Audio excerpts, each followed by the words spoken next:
Aro modernoa. Esplorazio handien garaia. Esplorazio geografikoen garaia. Erdi Aroaren amaieran, Europa repazekiten nolakoak ziren Europa, Afrikako iparraldea eta Asiako lur ekialdekoenak. Baina Amerika, Ozeania eta Antartika ezezagunak ziren haientzat. 15 eta 16. mendeetan aurrerapenak nabigazioan. Nabigazioa erraztu zuten tresnak ipar-orratza eta astrolabioa ziren. Karta nautikoak, hots, kostaldeak eta itsasbideak marraztuta zeuden, eta mapa bat zen. Karabelak itsasontziak azkarragoak izateko ziren. Europa eta Amerikaren arteko topaketa. 15. mendean, pertsona asko uste zuten lurra laua zela, baina Kristobal Kolon sinesita zuen lurra esferikoa zela. Kristobal Kolonek Asiara joan nahi zuen, mendebalderantz nabigatzen. Erregeregina katolikoek dirua eman zioten Koloneri, bere proiektua aurrera eramateko. Palos de la Fronterako portutik atera ziren, eta 3 hilabete eta 9 egun iraun zuen. Japoniara iritsi zirela pentsatu zuen, baina Ameriko Vespucio San Salvador uhartera egiaztatu zuen iritsi zirela. Eta Amerika izena Ameriko Vespuciotik dator. Nor bizi zen Amerikan?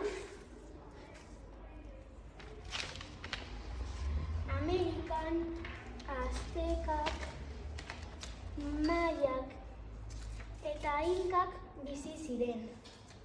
Aztealdean bizi ziren. Aztekak nekazaritzan aritzen ziren. Imperio Inkak Mexikon bizi ziren. Inkak Ande mendietan eta maiak Mexiko hegoalde bat sortu zuen. Eta maiak txikin hitza zuten hiriburua. Amerika iritsi izanaren ondorio. Beste aro historiko bat hastea eragin zuen. Amerikatik labore ezezagunak eta produktu berriak ekarri zituzten. Adibidez, tomatea, kakaoa, patatak eta artoa. Gaztelaniaz hitz egiten hasi ziren eta erlijio katolikoa zabaldu zuten. Aldaketa garaia. Gobernatzeko modu berri bat. Erdi Aroaren amaieran, errege-erregina batzuek botere handiagoa bereganatu eta gobernatzeko. Aldaketa garaia. Gobernatzeko modu berri bat. Erdi Aroaren amaieran, errege-erregina batzuek botere handiagoa bereganatu eta gobernatzeko modu berri bat ezarri zuten. Monarkia autoritarioa hainbat neurri hartu zituzten. Nobleziaren eta elizaren boterea mugatu zuten. Nobleziaren mende ez zeuden armada iraunkorrak antolatu zituzten. Zergak handitu zituzten funtzionarioei eta armadari ordaindu ahal izateko. Diplomazia garatu zuten beste estamentu batzuetan beren interesak defendatzen aldea. Burgesiaren gorakada. Noblezia eta kleroa ez zituzten zergarik ordaintzen, goi karguak betetzen zituzten eta lur gehien jabe ziren. Privilegiorik gabeko estamentua. Nekazariek, merkatariek eta artisauek zergak ordaintzen zituzten. Talde horren barnean burgesiak indar handia hartu zuten. Izan ere, baku jarduerari eta merkataritzari esker aberastutako pertsonek osatzen zuten burgesia. Aro honetan, emakumeak aitaren edo senarren mende zeuden, ezin zuten bikotekiderik aukeratu. Gurasoek adosten baitzuten alabaren ezkontza. Emakume aberatsek baino ez zuten ikasten, irakurtzen eta idazten. Eta hala ere, etxea zarduratzea izaten zen haien zeregin nagusia. Emakume pobreek ez zuten heziketarik jasotzen.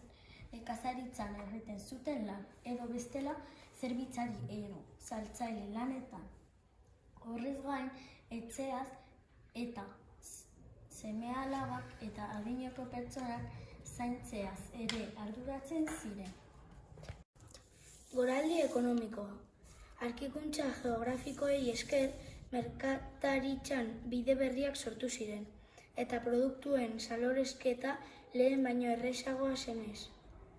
Merkataritza eta artisauntza aurreko garaietan baino gehiago garatu ziren aro modernoan.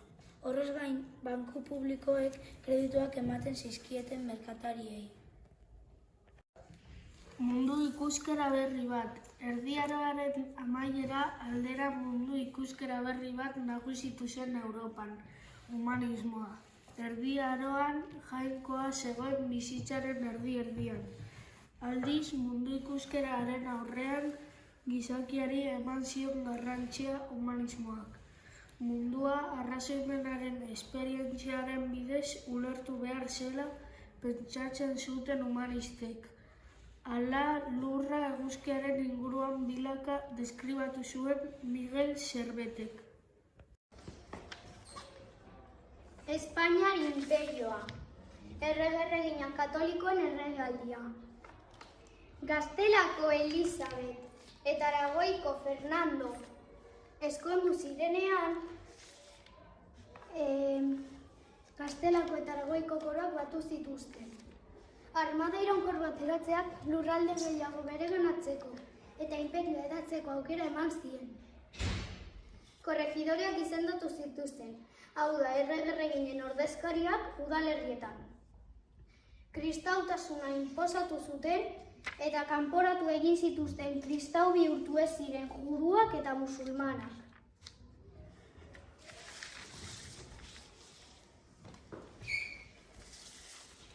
Imperioaren eraketa.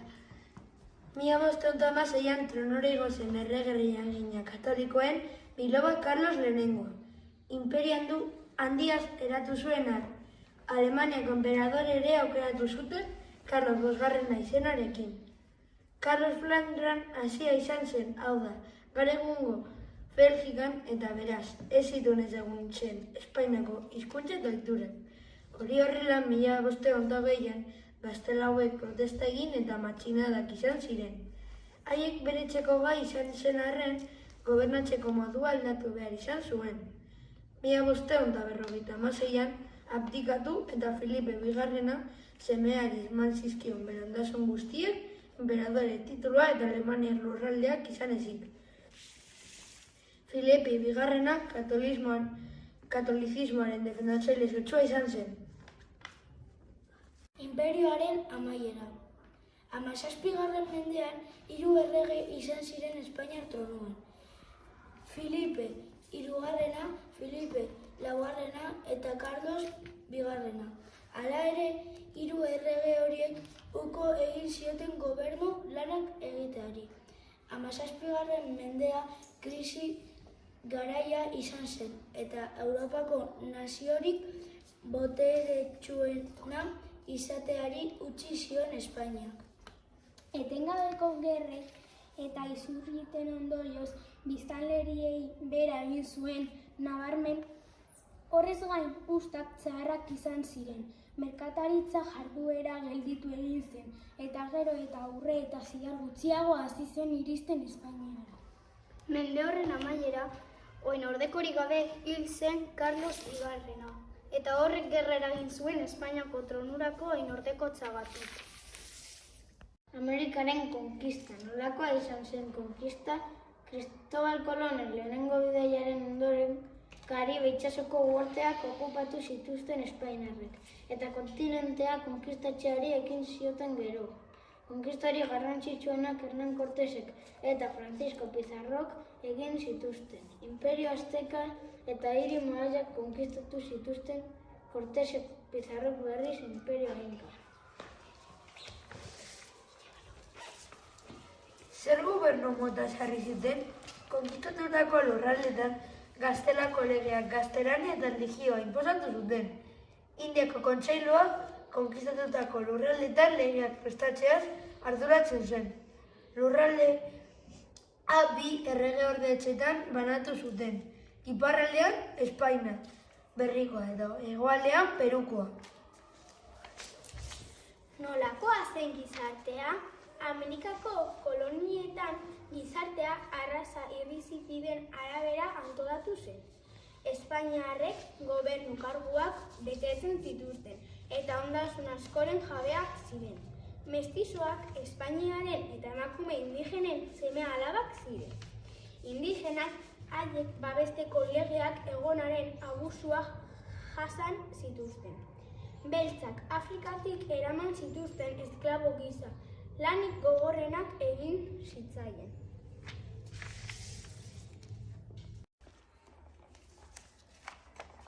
Aro modernoa. Euskal lurraldea. Nafarroako konkista. Nafarroako erresuma 1512an konkistatu zuten Fernando Katolikoak. Araba, Bizkaia eta Gipuzkoak Gaztelako koroaren alde borrokatu zuten. Foruak. 16. mendean gerrak bukatu eta gero Bizkaiko, Gipuzkoako, Arabako eta Nafarroako biztanle batzuk pribilegiatu eta lurren jabe izaera pasatu ziren. Nobleak ziren eta pribilegiadunak zituzten.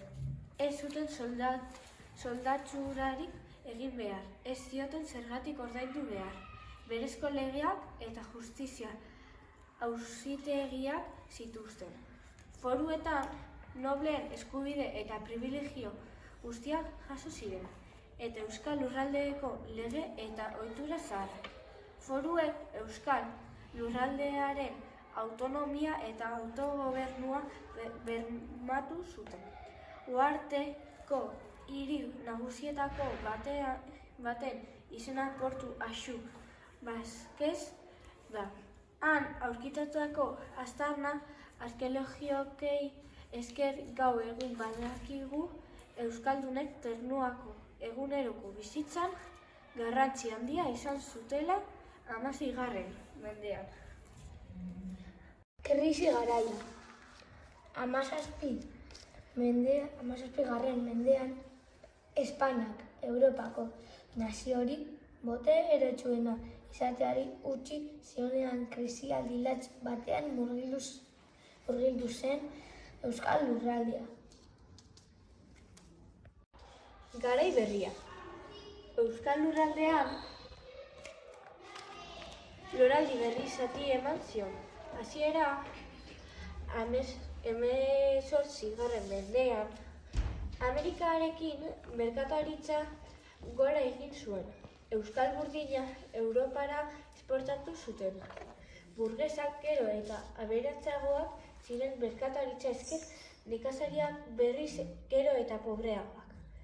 Euskal burgesia ilustrazioaren ideiak zituen. Aurrerapena lortzea zen euskal ilustratuen helburua. Eta hau izan da aro modernoaren laburpena.